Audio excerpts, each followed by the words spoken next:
Supposing you want to record electric guitar and vocals at the same time. This video should save you some frustration and time by giving you a step-by-step process for doing exactly that, recording electric guitar and vocals together. Now, there are lots of tutorials on YouTube about recording vocals. There are lots of tutorials on YouTube about recording electric guitar, but supposing you want to record them at the same time together. You might be, say, recording a performance video for YouTube and trying to get the audio as higher quality as you possibly can. Now, there isn't just one way to do this. There are several different ways. I'm just going to explain why I'm choosing to do it the way I am. One way would just be to simply put a microphone somewhere in the room that you're playing your guitar and singing and just let it capture the sound. So you plug your guitar into your amp, and you just play your guitar and you sing out into the air and just let the microphone capture what it hears. Now, that would work. The potential problem with this is that you don't get any control over the individual tracks, the guitar and the vocal, which means that if when you come to listen to your recording you find that, say, the guitar is too loud compared to the vocal, there's nothing you can do about it because you don't have any individual control over the tracks.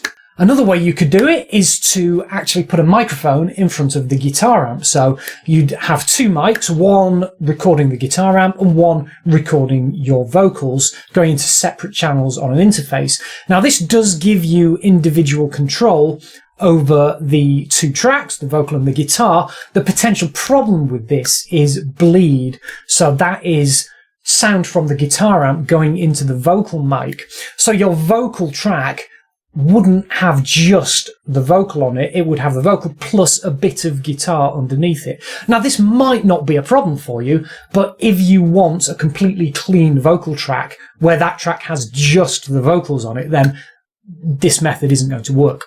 So the way I'm going to do it is use a microphone to record the singing, your voice, and to use an amp sim for the guitar, which means you can plug the guitar straight into your audio interface. So that way there is no noise from the guitar amp that can leak into the vocal mic because there is no guitar amp.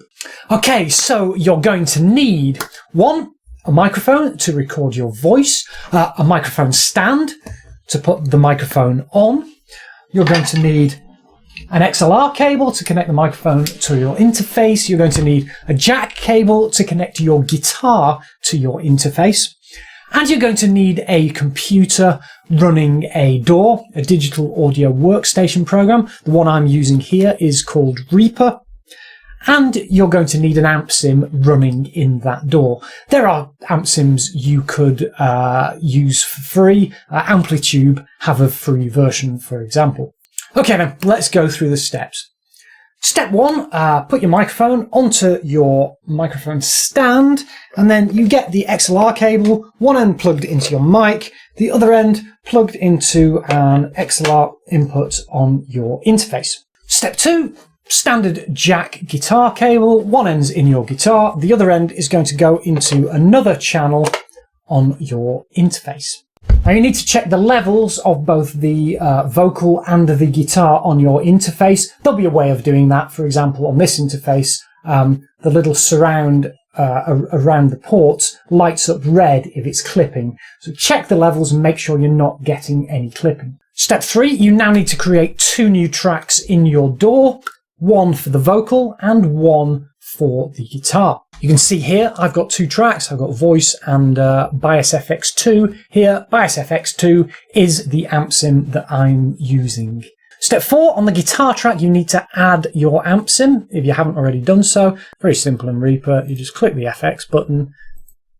We can just search for it in here. All we do is double click it and there we go. We have the amp sim on the track in Reaper. The method in your particular DAW won't be exactly the same as that, but it'll be similar. There'll be a way that you can add effects plugins onto a track, and that's how you add in your amp sim whichever you're using, be it Bass FX or Amplitube or Guitar Rig or whatever. Now, you'll probably spend a little bit of time getting a sound you like on that amp sim. And then finally, on to step 5, we're going to record on both tracks. So remember to record enable, however you do that in your particular DAW, record enable both tracks. There's nothing quite as frustrating as recording a take, being really pleased with it, going into your DAW and realize that you've only enabled one track for recording. I've done that far too many times. Okay, so that's it. So that's a nice simple process for recording electric guitar and vocals at the same time. This video has a companion article on the Home Music Creator website where it goes through everything that I've gone through in this video, but in a lot more detail and comparing various different methods. If you're serious about recording electric guitar and vocals at the same time, please go and check out that article. I'm sure you will find it very useful. You can find it at homemusiccreator.com/record. Thanks very much for watching. Please hit that like button and subscribe to the channel if you haven't already done so. Now go create some music. Cheers.